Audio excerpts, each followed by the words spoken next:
Hello, and welcome to another chapter of a tome pulled right off the shelves at the heart of the Jakuls.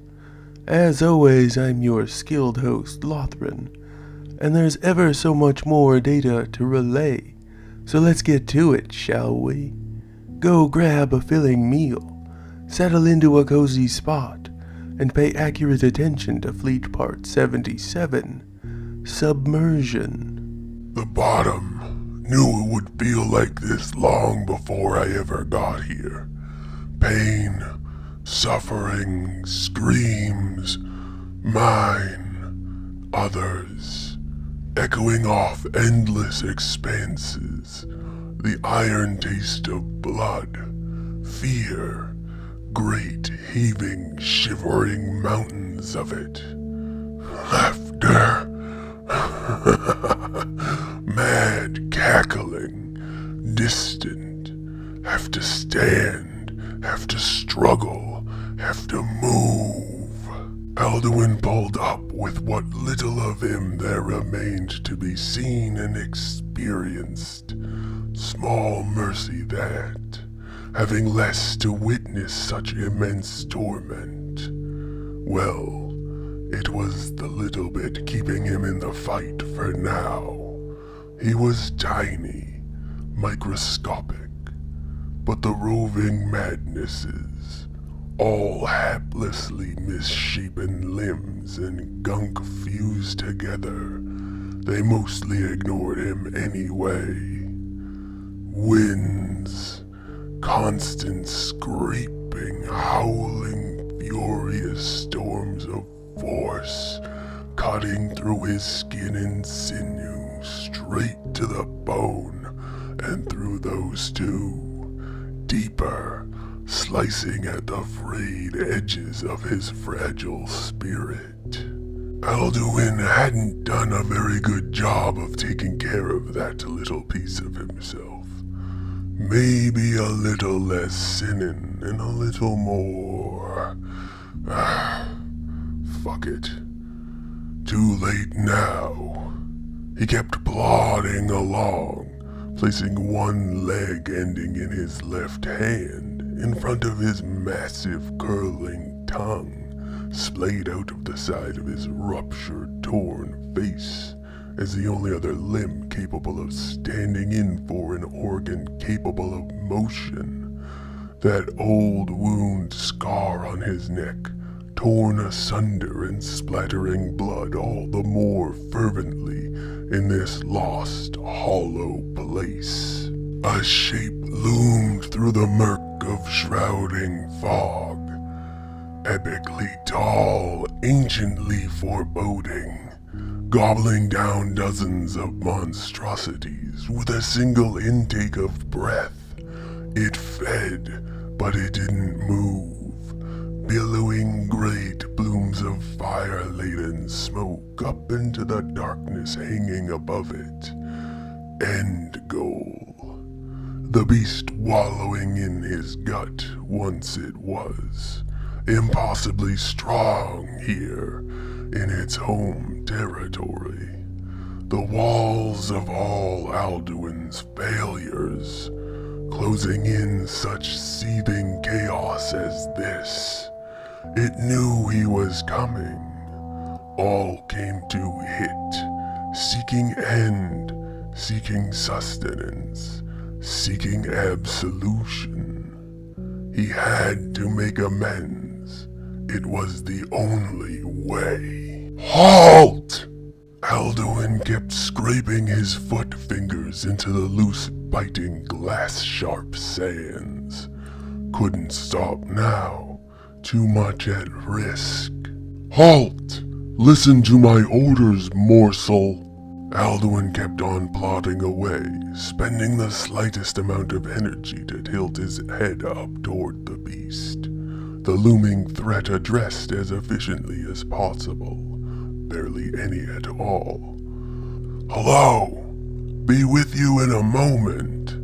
Alduin felt his empty voice scatter to the ravenous, devouring winds, ripping chunks of his flesh away with each second. I said halt! Say whatever you like. I've got places to be. Alduin kept on marking arduous progress toward the feet of the beast. What is it that calls you to me, little morsel? The great lumbering primordial essence actually managed to sound sort of curious. I need a favor. A favor? A favor? A favor from one such as me to one such as you.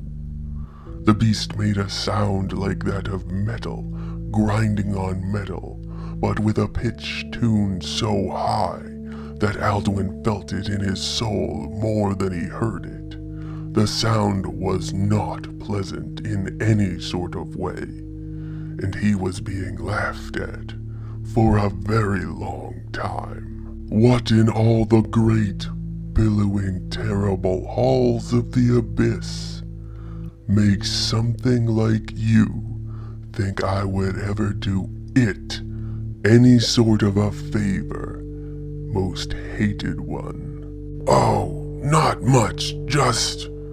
well, never mind. It's above your pay grade anyway. Alduin lost some ground as he waved off the explanation with his dangling tongue arm. 1,000 wriggling tentacles encircled and enveloped Alduin, clamping him snugly in place for the massive head of this ancient, unknowable life force to elongate and stretch, passing from neck to shoulder, to limb to hand, to rest before Alduin's nothing of a form. Tell me now, little morsel. Well, I've had my time. Alduin fell on his rump to catch his ragged breaths, or splutter, saliva, and bile, his rump being more his, what was it, shoulder? It's clearly your time now. Make your point, morsel. I don't see you exactly getting a lot of your time, though. You're still here. This place, while it has its charms, it doesn't seem like much of a prize to a little morsel like me. Alduin twisted his head back and forth, just his split mouth and one ooze-gushing eye-hole that could still see. Painfully, agonizingly, he could not shut it. Alduin had tried many times. It also breathed. Don't ask how. Some answers better left unspoken and all that. You seek to grant me my rightful place, in exchange for what exactly? Nothing much. The gun that began to free you. Alduin paused at a mind-rending growl to end entire worlds. You, he chose a better distinction, need to get it. Only I can grab it, though. What are you going to do with this device when you get it, little morsel? I'll point it at myself and Modal. You'll get whatever's left behind. You'll be free of both of us. Win-win. The creature, inescapable to witness, incomprehensible to conceive of. So many other twisted descriptions after all of that, tilted its head, till the head teetered on the brink of desolation, destroying itself to re-emerge, crawling with a million bodies, swarming across all creation aimed at little Alduin. Go on. That's it. That's the whole plan. It made that solar system immolating laughter call once again. I will do many things in your absence, little morsel. Miss you, though. I will do that most of all. It's nice to know somebody cares. Alduin felt humbled while being crushed to a living, thinking pulp, shaped into the form of a simple three-fingered hand. One last task before striding triumphantly into the halls of eternal victory. A final reach to protect Thorin from the weight the universe kept attempting to put on the boy's shoulders. And so it is. Our time together has once more come to a close. I hope each and every one of you enjoyed the tale as much as I have the telling of it. As always, I've been your dedicated host, Lothran, and this was Fleet Part 77, Submersion, another tale right from the heart of the Jakuls. And now, sadly, ever so sadly, we must once again part ways. Korvoth, guide them back along the proper path, back to the safety they know all too well. Yes, sir, Lothran. This is so screwed up, so messed every which way. A pleasant greeting and a fond farewell to each and all. Please leave all your comments, questions, and kindnesses down below. Don't you let me catch a single one of you leaving any of that nasty, rude, or terrible stuff, though. You keep all that garbage to yourselves. Got it? Not once, not never. Never, ever, never, ever. Remember to like, share, and subscribe to help us learn, spread, and grow.